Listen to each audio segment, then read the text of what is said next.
लोग पढ़ेंगे gram atom के बारे में। एटॉमिक वेट के बारे में हम लोग पढ़ लिए थे लास्ट क्लास में। Atomic weight, average atomic weight, AMU क्यों लिया गया, ये सब के बारे में पढ़ लिए। अब ग्राम एटम के बारे में हम लोग पढ़ेंगे। ग्राम एटम या इसको हम लोग कहते हैं ग्राम एटॉमिक मास।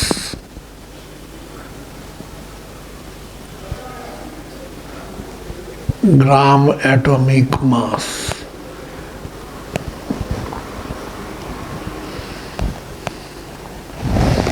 एक्चुअली जब किसी एलिमेंट का, एक तो पहले ये क्लियर होना चाहिए, ये एटम टर्म जब भी हो गया तो ये एलिमेंट से रिलेटेड हो गया।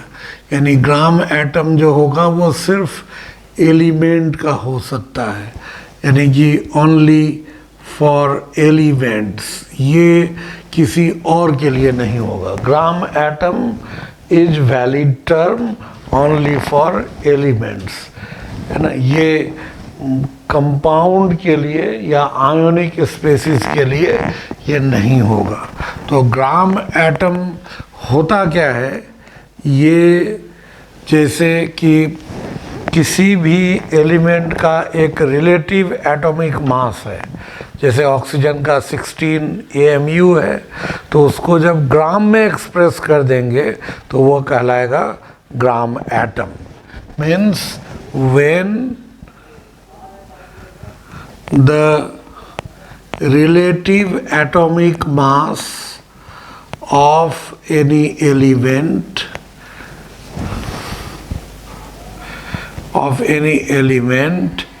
is expressed in gram,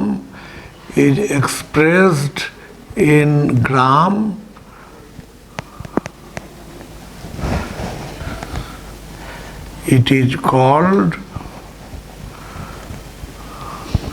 1 gram atom of the element। यानी कि जब किसी एलिमेंट के एटॉमिक मास को, रिलेटिव एटॉमिक मास को, जो कि AMU में है, उसको ग्राम में एक्सप्रेस करेंगे तो वो 1 ग्राम एटम कहलाएगा। It is numerically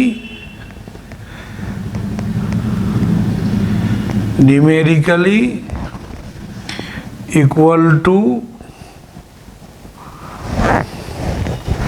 relative atomic mass but in gram, लेकिन ये ग्राम में एक्सप्रेस होगा। Numerically equal to relative atomic mass, RAM means relative atomic mass. जैसे यहाँ, जैसे एग्जाम्पल के तौर पर हम लोग लेते हैं कि relative atomic mass of carbon अगर 12 AMU है, तो इस AMU के जगह पे अगर ग्राम लिख लेंगे तो ये कहलाएगा 1 ग्राम एटम। तो 1 ग्राम एटम ऑफ कार्बन, ये जो होगा ये 12 ग्राम हो जाएगा। ठीक उसी तरह से जैसे relative atomic mass of oxygen is equal to 16 AMU, तो यहाँ पर 1 ग्राम एटम ऑफ ऑक्सीजन क्या हो जाएगा, 1 ग्राम एटम ऑफ ऑक्सीजन यानी 16 ग्राम हो जाएगा। 16 ग्राम ऑफ ऑक्सीजन। उसी तरह ये 12 ग्राम ऑफ कार्बन। ठीक उसी तरह से फिर हम लोग यहाँ ऐसे लेते हैं, जैसे relative atomic mass of calcium, relative atomic mass of calcium is 40 AMU, तो ये जो होगा 1 gram atom of calcium is equal to 40 gram of calcium, ये हो जाएगा। इस तरह से हम लोग ये एक्सप्रेस करते हैं। ये ग्राम एटम पढ़ने का फ़ायदा क्या होता है, जैसे हम लोग को कोई भी एलिमेंट है तो एलिमेंट का थोड़ा सा भी अमाउंट लेंगे तो उसमें बहुत सारा एटम होगा, तो किसी गिवन अमाउंट में नंबर ऑफ एटम्स अगर फाइंड करना होगा तो उसके लिए हम लोग ग्राम एटम का कंसेप्ट ढूंढते हैं, वो ग्राम एटम का कंसेप्ट यूज करते हैं। तो ऐसे हम लोग लिख सकते हैं कि 1 gram atom of any element, of any element, 1 gram atom of element contains 6.022 into 10 to the power 23 atoms। ये किसी भी एलिमेंट का 1 ग्राम एटम में इतना एटम होगा, ये फिक्स है। तो इसका मतलब अगर हमें कोई एलिमेंट का सर्टेन वेट दिया हुआ है, सर्टेन मास दिया हुआ है और उसमें एटम निकालना है कितना होगा, तो पहले मास को ग्राम एटम में कन्वर्ट करेंगे और ग्राम एटम में कन्वर्ट करके उसको इतना से मल्टीप्लाई करेंगे तो हम लोग को नंबर ऑफ एटम्स मिल जाएगा। तो यहाँ पर ये एक तरीका होता है, जैसे मान लीजिए ऐसा दिया हुआ है क्वेश्चन में इस तरह से, mass of an element in gram, किसी mass of an element in gram, मान लीजिए किसी एलिमेंट का मास ग्राम में दिया हुआ है, तो ग्राम में अगर दिया हुआ है और इसमें कितना एटम है निकालना है, तो पहले इसको हम लोग डिवाइड करेंगे, डिवाइडेड बाय रिलेटिव एटॉमिक मास। इससे अगर डिवाइड करेंगे तो हम लोग को मिलेगा नंबर ऑफ ग्राम एटम्स, और नंबर ऑफ ग्राम एटम्स जब मिल जाएगा तो नंबर ऑफ ग्राम एटम, इससे अगर हम लोग मल्टीप्लाई कर देते हैं 6.022 इंटू 10 to the power 23, तो ये मल्टीप्लाई करेंगे तो यहाँ हम लोग को मिलेगा number of atoms. Number of atoms मिल गया। अब क्या करना है, अगर हम लोग को मान लीजिए नंबर ऑफ प्रोटॉन निकालना है तो एटम निकाल लिए और एक एटम में कितना प्रोटॉन है उससे मल्टीप्लाई करेंगे तो हम लोग को नंबर ऑफ प्रोटॉन्स, जैसे एक एटम में कितना प्रोटॉन है तो प्रोटॉन के नंबर से मल्टीप्लाई करेंगे तो नंबर ऑफ प्रोटॉन्स मिल जाएगा। उसी तरह से अगर हम लोग इसको मल्टीप्लाई करेंगे number of electron in atom से तो नंबर ऑफ इलेक्ट्रॉन्स मिल जाएगा, ऐसे नंबर ऑफ न्यूट्रॉन्स मिल जाएगा।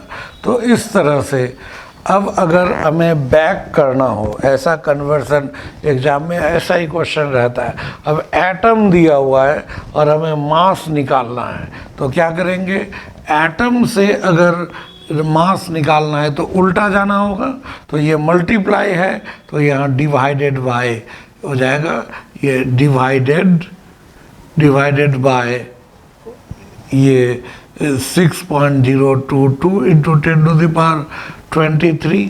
अब अगर ये नंबर ऑफ ग्राम एटम और इसको अगर मल्टीप्लाई कर देंगे रिलेटिव एटॉमिक मास से तो mass of an element in gram ये मिल जाएगा। तो इस तरह से जहाँ मल्टीप्लाई आगे जा रहे हैं डिवाइड है तो बैक करेंगे तो मल्टीप्लाई हो जाएगा।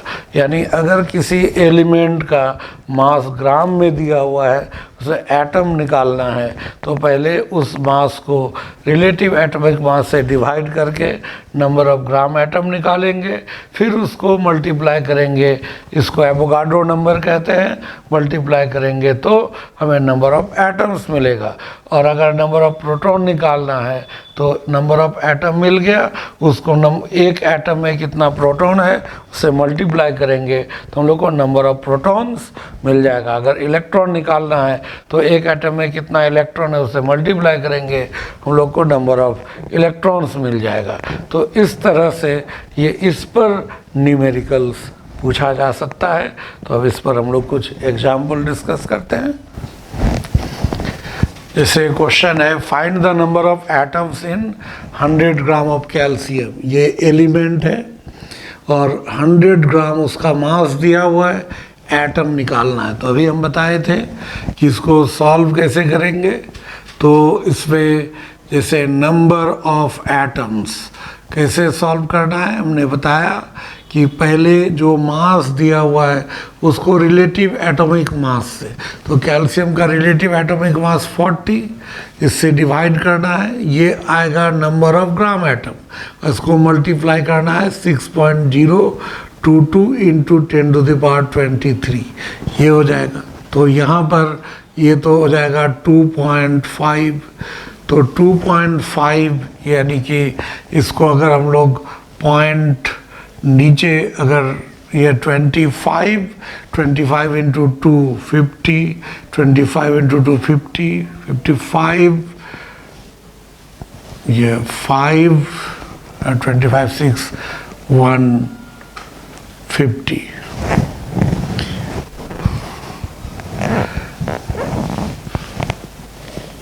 तो 15.055 into 10⁻23।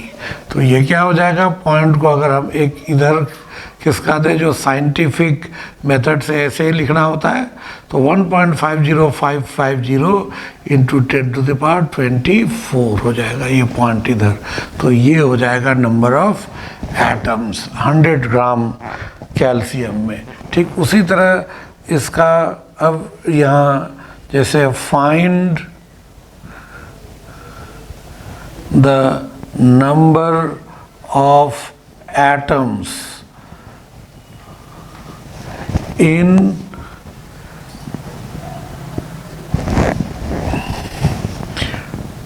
2.16 gram of silver, 2.16 gram of silver. तो इसका यहाँ पे सॉल्यूशन क्या, तो फिर इसका वेट ये मास दिया हुआ है और उसमें हम लोग को एटम्स फाइंड करना है। तो क्या करेंगे, तो नंबर ऑफ एटम्स क्या हो जाएगा, नंबर ऑफ एटम्स का फॉर्मूला यहाँ पर weight in gram by relative atomic mass, silver का 108 इंटू 6.022 इंटू 10⁻23। तो ये अगर पॉइंट हटाते हैं तो नीचे 100 हो जाएगा, तो 100 और 108 इंटू 2 हो जाएगा। तो यहाँ हम लोग लेंगे 2 4 4 0 और ये 12 इंटू नीचे 100 है तो 10⁻21, इस 100 के लिए 2 माइनस हो जाएगा तो 1.2044 इंटू 10⁻22 इतना एटम्स हो जाएगा।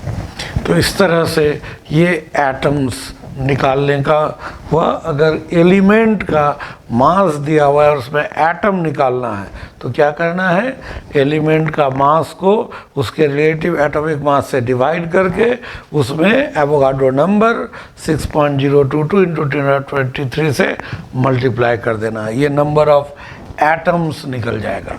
अब इसी तरह से इस पे क्वेश्चन है जैसे कि विच has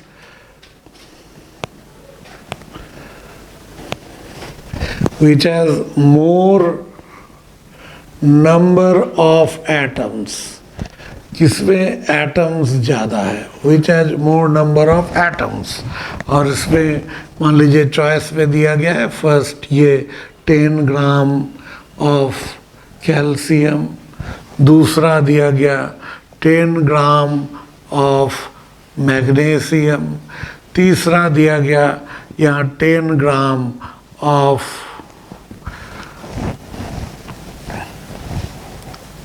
आयरन Fe, और ये 10 gram of iodine, 10 gram of iodine.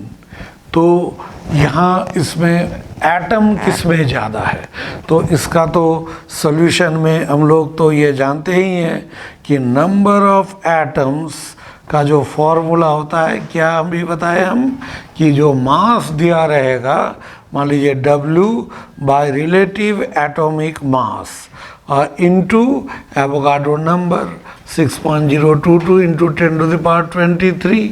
तो ये भी फिक्स है और यहाँ तो सब में मास 10 ग्राम है, ये भी फिक्स है। तो ये कांस्टेंट हो गया, ये कांस्टेंट है, ये भी कांस्टेंट है। तो जब ये दोनों कांस्टेंट है, ये हटा देंगे तो यहाँ तो हो जाएगा नंबर ऑफ एटम्स, क्या हो जाएगा, inversely proportional to relative atomic mass. ये कब होगा, जब वेट ये कांस्टेंट होगा, तब ये फॉर्मूला होगा। यानी एटॉमिक मास जिसका ज़्यादा, उसमें नंबर ऑफ एटम कम होगा। तो कैल्शियम का एटॉमिक मास 40, मैग्नीशियम का 24, आयरन का 56, आयोडीन का 127। सबसे कम एटॉमिक मास मैग्नीशियम का, इसलिए इसमें एटम मैक्सिमम होगा। So answer is B. Next question है, जैसे अब रिवर्स टाइप का क्वेश्चन, जैसे find the mass of 3.011 into 10⁻24 atoms, 24 atoms of oxygen। जैसे इसमें क्या है कि एटम का नंबर दिया हुआ है, एटम का नंबर दिया हुआ है और हमें मास निकालना है। एटम का नंबर दिया हुआ है और मास, तो इसमें सॉल्यूशन में हम लोग पढ़े थे रिवर्स कि मास अगर निकालना होगा तो क्या हो जाएगा, पहले जो नंबर ऑफ एटम्स है उसको डिवाइड करना होगा, किससे डिवाइड करना होगा, 6.022 इंटू 10⁻23 से, और डिवाइड करके फिर मल्टीप्लाई करना होगा रिलेटिव एटॉमिक मास से। ये तो यहाँ पर, और ये ग्राम में आ जाएगा, तो ये तो हो जाएगा यहाँ 2 और ये हो जाएगा 10, तो 2 10 ये 5 इंटू रिलेटिव एटॉमिक मास ऑक्सीजन का 16 ग्राम, दैट इज हो जाएगा 80 ग्राम। इस तरह से अगर नंबर ऑफ एटम देगा और उससे हम लोग को निकालना है उसका मास, तो इस तरह से फाइंड करेंगे। अब दूसरा क्वेश्चन है, which ways maximum, which ways maximum, किसका मास सबसे ज़्यादा होता है, विच वेज मैक्सिमम। मान लीजिए दिया गया है 1.3 इंटू 10⁻19 एटम्स ऑफ ऑक्सीजन, उसी तरह से इतना ही एटम्स ऑफ कैल्शियम, फिर तीसरा उतना ही एटम आयोडीन का, और चौथा उतना ही एटम यहाँ मरकरी का। तो इसमें एटम्स, अब यहाँ पर किसका वेट ज़्यादा है, तो यहाँ नंबर ऑफ एटम फिक्स है। तो इसका देखिए सॉल्यूशन हम लोग किस तरह से लेंगे, यहाँ पे ये जो होगा कि मास अगर निकालना है तो यहाँ नंबर ऑफ एटम्स बाय ये एवोगाड्रो नंबर्स, ये 2 into 6.022 into 10⁻23 into relative atomic mass, ये रिलेटिव एटॉमिक मास। तो ये तो कांस्टेंट है, ये भी कांस्टेंट है, तो ये कांस्टेंट दैट इज़ क्या हो जाएगा, मास जो होगा ये डायरेक्टली प्रोपोर्शनल होगा रिलेटिव एटॉमिक मास का, यानी रिलेटिव एटॉमिक मास जिसका ज़्यादा उसका वेट ज़्यादा होगा। तो रिलेटिव एटॉमिक मास ऑक्सीजन का 16, कैल्शियम का 40, आयोडीन का 127, इसका 200। तो एटॉमिक मास सबसे ज़्यादा मरकरी का, इसलिए आंसर हो जाएगा मरकरी। नेक्स्ट क्वेश्चन है विच ये what mass of nitrogen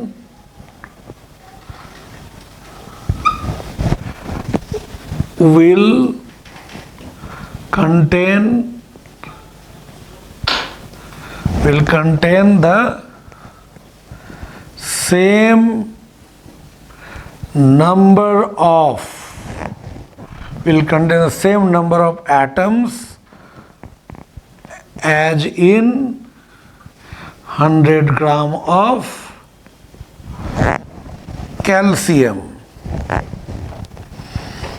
calcium के 100 ग्राम में जितना एटम है उतना ही एटम नाइट्रोजन का होना है, तो नाइट्रोजन का मास कितना लेना होगा, ये हम लोग को सॉल्व करना है कि नाइट्रोजन का कितना मास में कैल्शियम 100 ग्राम कैल्शियम में जितना एटम है उतना ही एटम होगा।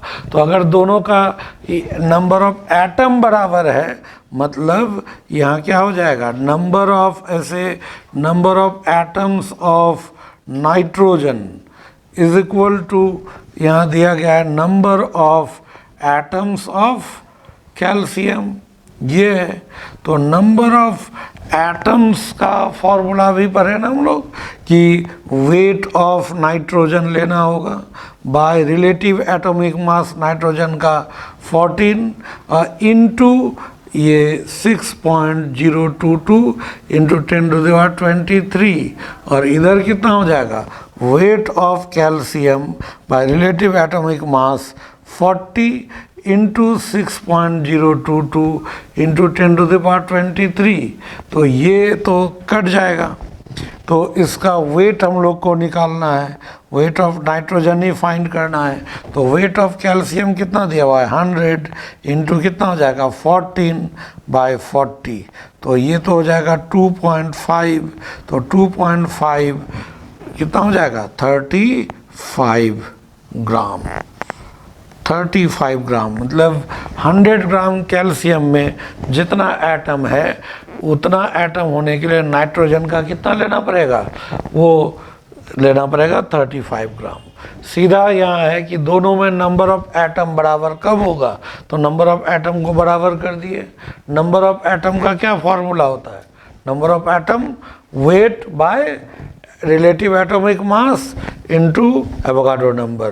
तो वेट निकालना है, नाइट्रोजन का मास 14, ये number weight of calcium by atomic mass 40, ये दोनों सेम है, कट गया। तो हमें वेट नाइट्रोजन का निकालना है, ये रहने दिए, 14 उधर multiply, weight of calcium given 100, तो 100 इंटू 14/40 इट इज़ 35 ग्राम।